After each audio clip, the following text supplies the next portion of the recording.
Allô, allô, salut tout le monde, bienvenue à nouveau sur ma chaîne. Je m'appelle Alliance Marie et je suis très heureuse de vous retrouver pour une nouvelle vidéo.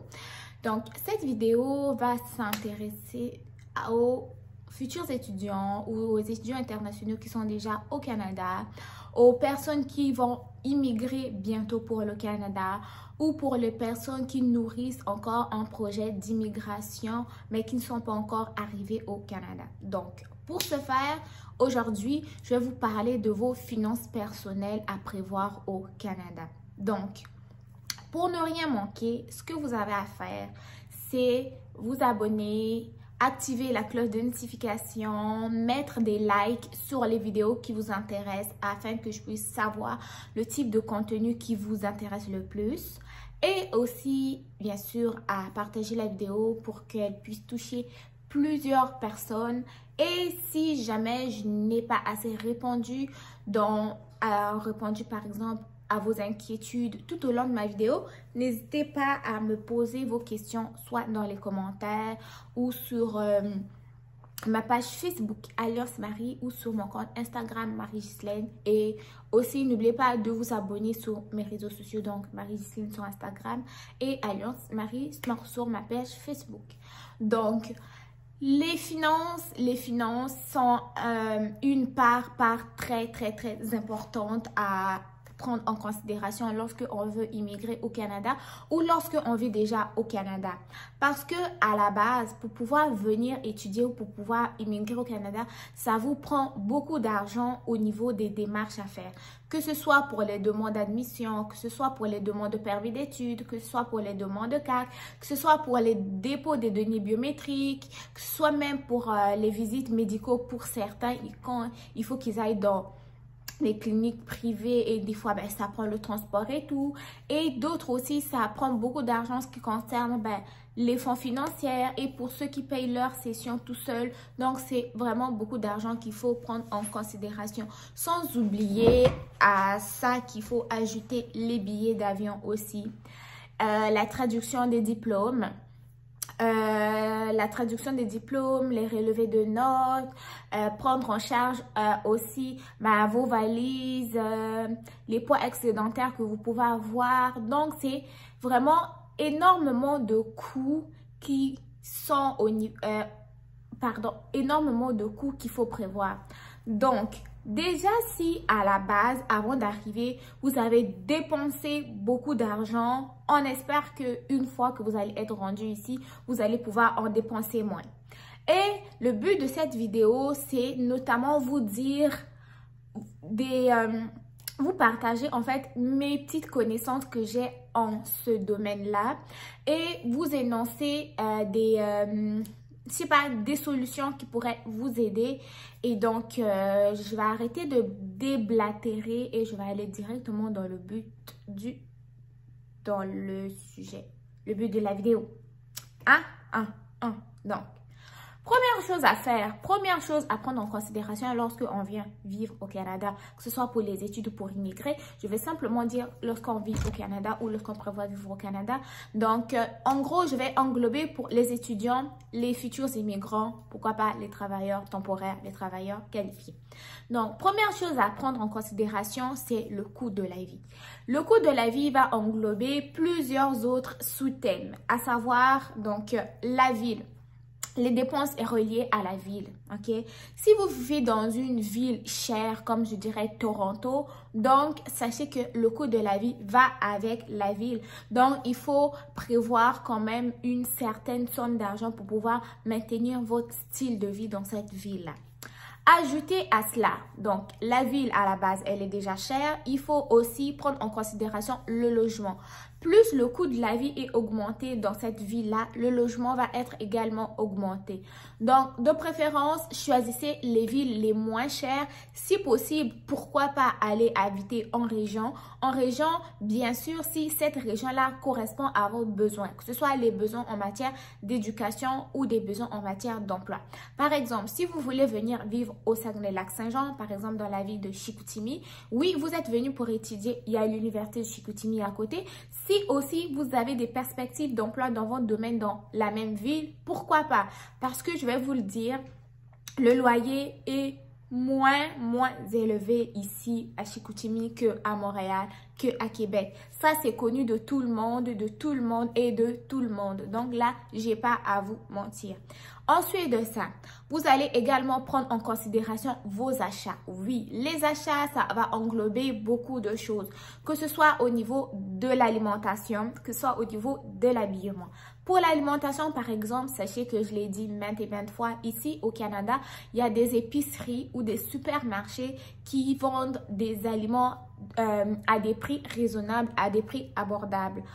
Cependant, pour ce qui concerne les produits d'entretien ménager, produits de lessive, produits de cuisine, les aliments en conserve, que ce soit pour vos chats ou vos chiens, que ce soit pour vous-même aussi. Pour ce qui concerne les matières, les ustensiles de cuisine, des produits, je sais pas, de décoration et tout, il y a des magasins ici qu'on appelle Dollarama qui en vendent à des prix très réduits. Le prix le plus cher que j'ai vu au Dollarama jusqu'à aujourd'hui, c'est 4 $. Donc, chez Dollarama, les items commencent de 0,5, même plus bas que ça, jusqu'à 4 $. Je ne sais pas s'il existe des prix plus que ça chez Dollarama, mais moi, en tout cas, l'article ou l'item le plus cher que j'ai vu chez Dollarama jusqu'à aujourd'hui, c'est 4 $. Donc, vous pouvez faire des économies déjà en ce qui concerne ces items-là.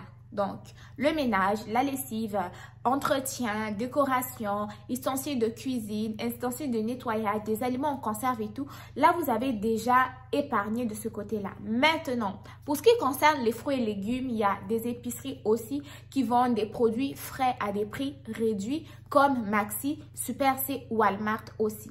Pour ce qui est de la viande, là, vous pouvez quand même vous serrer un peu la ceinture, dépenser plus pour la qualité. Je n'ai pas dit que pour les fruits et légumes et pour le reste, c'était pas de la qualité. Oui, c'était pour la qualité, mais pour ce qui est de la viande et poisson, vous pouvez aller dans des boucheries plus spécialisées pour avoir la qualité que vous voulez.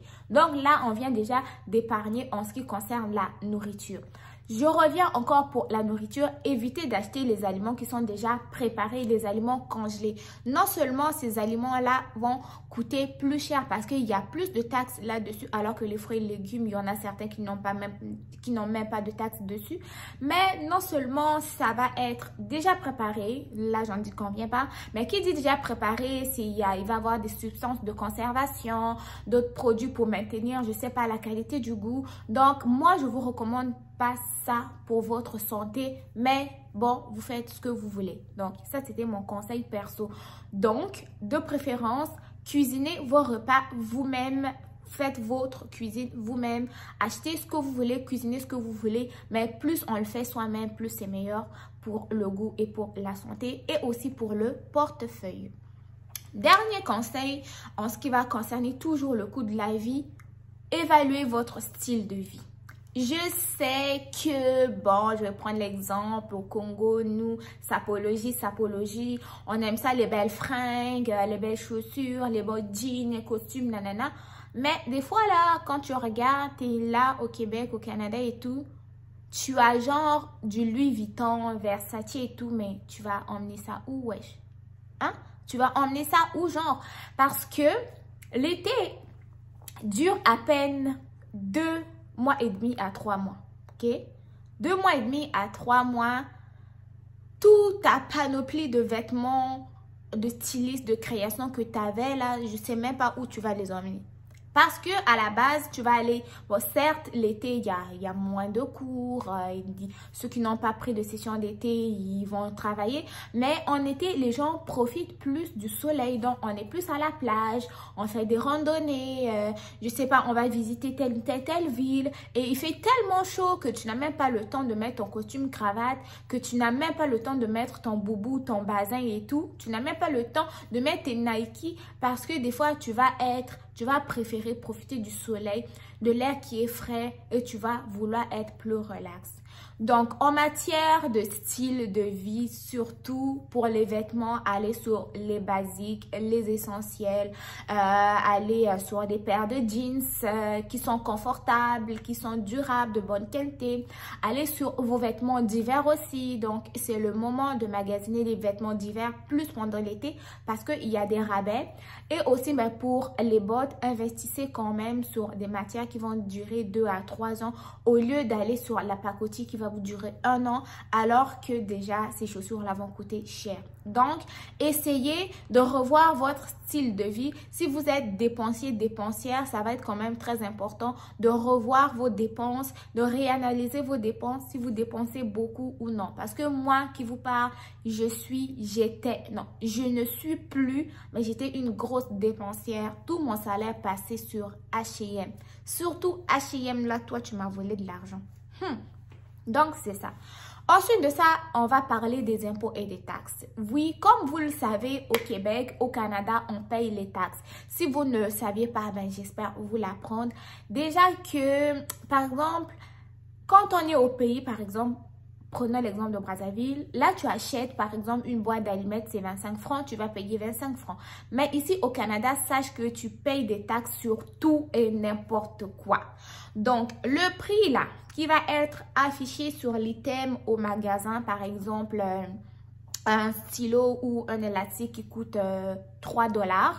Quand tu vas arriver à la caisse, plutôt, tu vas payer le taxe TVQ, TVS.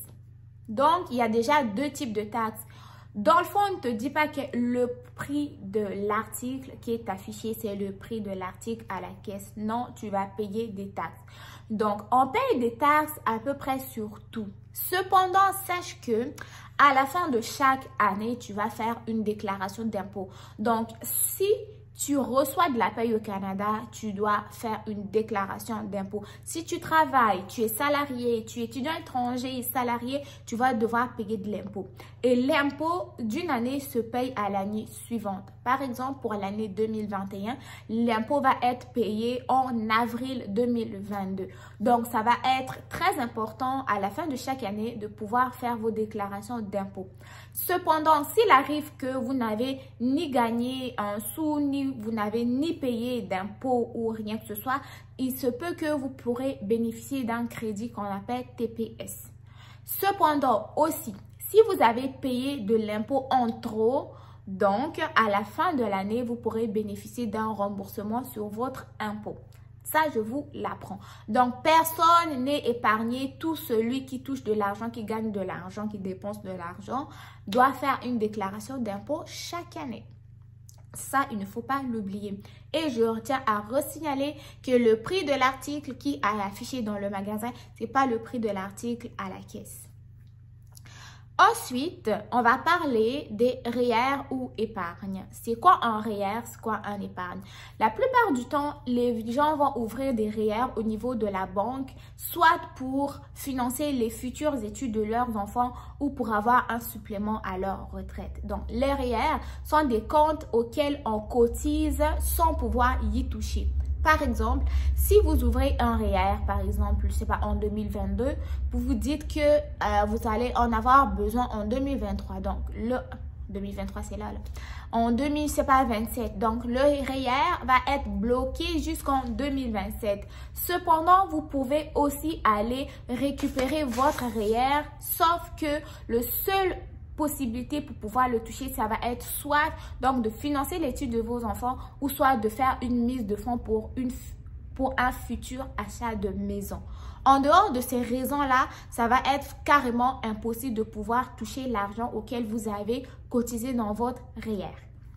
Ensuite, pour ce qui est de l'épargne, l'épargne, c'est simplement un compte bancaire auquel vous allez ouvrir et mettre de l'argent. Sachez que vous pouvez y toucher à n'importe quel moment et à n'importe, je sais pas, quand vous en aurez besoin en fait. Lui, il est vraiment ouvert. Et ensuite de ça, on va rester toujours au niveau des comptes bancaires. Vous pouvez aussi avoir ce qu'on appelle un compte débit. Compte débit, c'est où on peut déposer votre paye, que vous pouvez, en fait, un compte qui peut vous servir pour aller faire vos achats à l'épicerie, donc une carte multiple usage quoi. Mais sachez que il y a certaines banques, par exemple la CIBC, qui vont donner des cartes de débit qui peuvent être également utilisées pour le crédit. Donc c'est comme des cartes débit Visa. Ok? Ensuite de ça, vous pourrez ouvrir ce qu'on appelle un compte CELI.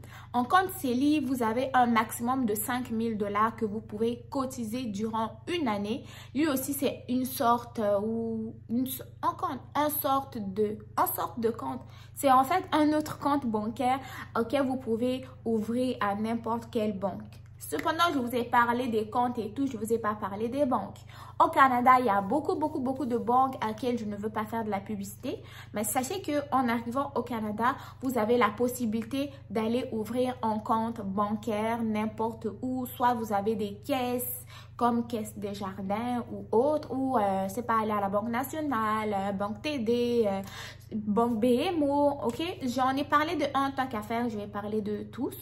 Donc, il y a plusieurs banques auxquelles vous pourrez faire affaire. Cependant, sachez ce que vous voulez ouvrir au niveau de cette banque-là. Sachez c'est quoi vos besoins.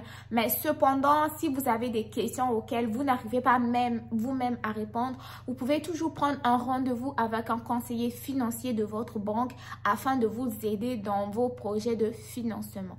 Donc, c'est un peu ça.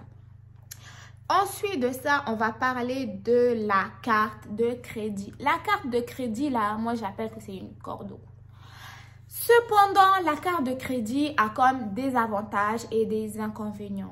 En parlant des avantages, les cartes de crédit vont vous permettre de faire des achats auxquels vous ne pouvez pas faire avec une carte de débit. Par exemple, pour payer les frais de scolarité comme la ALUCAC, j'ai besoin d'une carte de crédit. Pour payer, je ne sais pas quelle ou quelle chose, ça vous prend une carte de crédit. Donc, cependant, sachez que l'argent qui est dans la carte de crédit ne vous appartient pas. C'est un crédit, donc c'est une dette que la banque vous donne. C'est un prêt qui appartient à la banque. Donc, normalement, il revient à ce que vous puissiez payer votre carte de crédit chaque mois.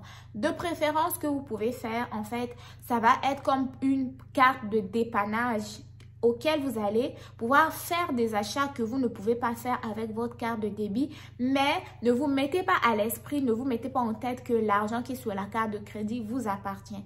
Donc, en gros, vous faites un achat avec la carte de crédit, aussitôt vous remboursez avec votre carte de débit pour éviter non seulement de gaspiller ce qu'on appelle votre code de crédit.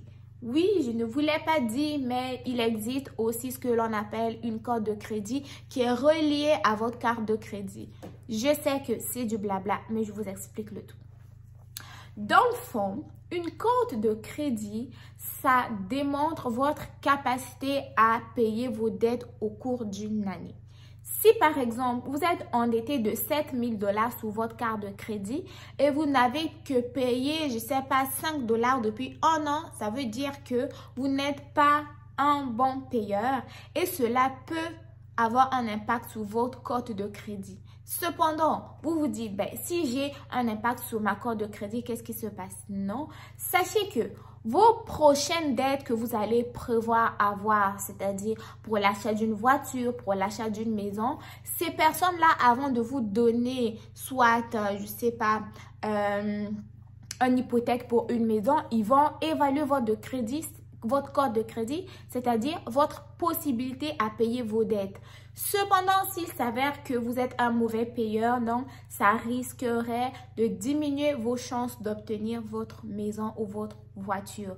D'où la raison pour laquelle je vous recommande, si possible, de ne pas en avoir une carte de crédit. Mais si vous décidez de l'avoir, c'est mieux que vous remboursiez directement après avoir pris de l'argent là-dedans parce que ce n'est pas votre argent, c'est l'argent de la banque. Donc, j'espère que de ce côté-là, j'ai été claire.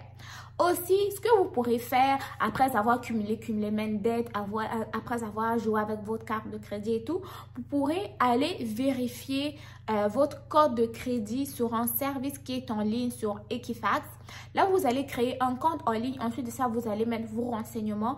Et là, eux, ils vont vous montrer où est-ce que vous êtes situé. Si vous êtes dans le vert, ça veut dire que vous avez une belle cote de crédit. Si vous êtes dans le jaune, on sait que c'est le signe du danger. Et si vous êtes dans le rouge, donc vous êtes un peu dans la merde. Mais ce n'est pas fini. Vous pouvez toujours régler vos dettes et remonter votre cote de crédit. Donc, c'est ce que je voulais parler au niveau de la carte de crédit. Maintenant, on va aller au niveau des assurances.